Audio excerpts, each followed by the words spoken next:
Why do we pay tax on what we earn, and on the goods we buy and the things we use? Because without the money we give our governments, we would not have health systems to look after us when we're sick, or people to take care of the infrastructure in our towns and cities, or the services that keep us safe. And we couldn't establish schools, universities or colleges to give us the opportunity to make a living. Although the economic downturn in Europe in the past few years has brought significant hardship to some, there are enough of us paying tax to keep most basic services going. But if we want to make sure that our society's needs are met, especially in tough financial climates, then we need to make sure that everyone pays their taxes. Even in these hard times, hundreds of multinational companies are making huge profits, but many of them don't pay enough tax. Some of them don't pay any tax at all on their profits. In Europe, people have begun to demand that multinationals pay their fair share of tax. Big companies like Apple, Google, and Starbucks have recently been accused of paying too little. They may dispute the reports, but the fact is that companies like these and hundreds of others manage to exploit loopholes so that they sometimes pay little or no tax in some countries, despite making millions of dollars there. In the world's poorest countries, most people don't earn enough to pay tax. And governments don't always have the capacity to collect it systematically from those who can. So taxes paid by foreign nationals operating in these countries really matter.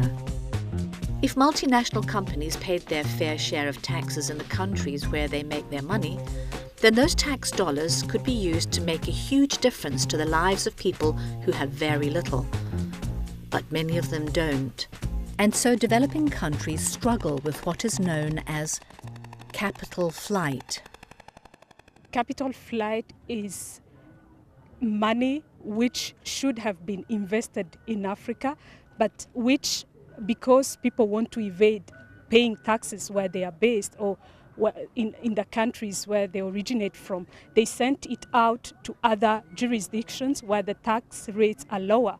So the money actually flows from Africa to those jurisdictions. Africa is not able anymore to benefit from those funds.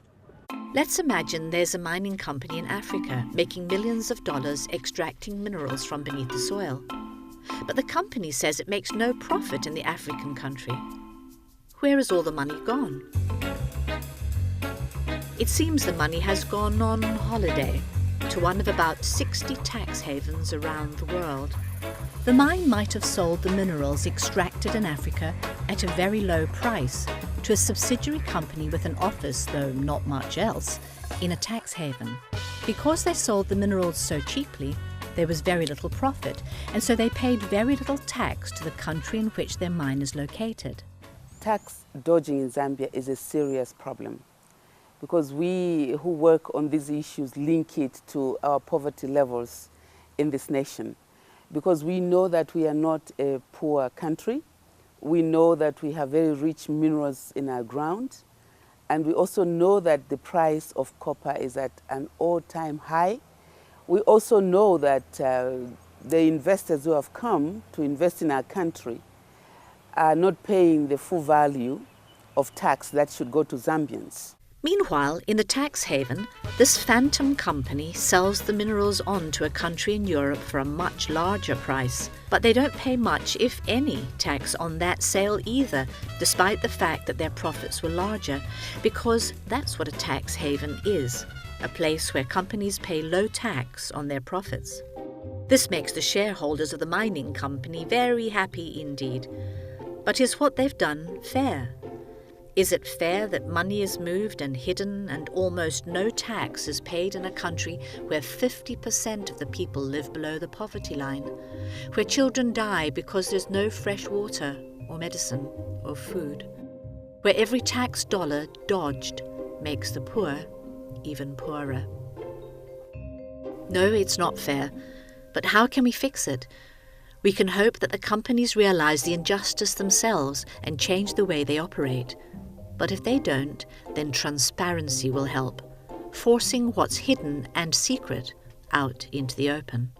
En el Perú, todo el tema de la tributación es prácticamente reservado, ¿no?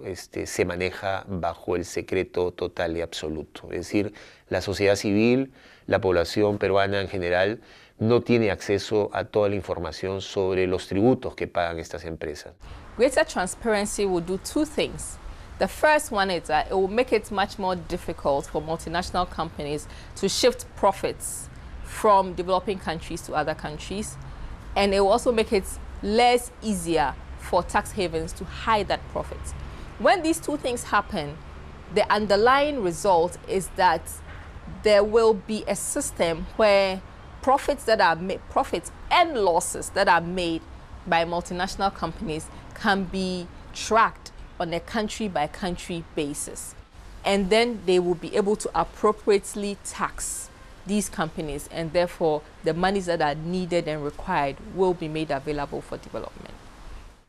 When we have greater transparency at the international level in terms of tax payment, we will have a lot more revenue in our country, because the companies that operate in our environment, a lot of them are also companies that operate in other countries. Therefore, when you achieve transparency at the international level, it will translate into high revenues for us. At the moment, many developing countries depend on the aid they get from wealthier nations. The irony is that tax dodging costs developing countries more than they receive in aid.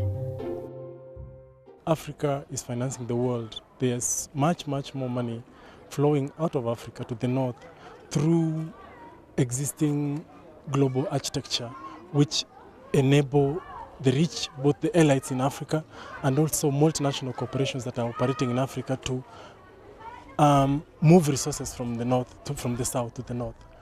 Currently, companies only have to report their profits on a global basis. But what if companies were made to declare their profits in each country where they do business, including tax havens? What if we could ensure that information about commercial wealth in tax havens is shared with tax authorities in other countries? Or what if the real owners of all the phantom and shell companies had to identify themselves in a public register?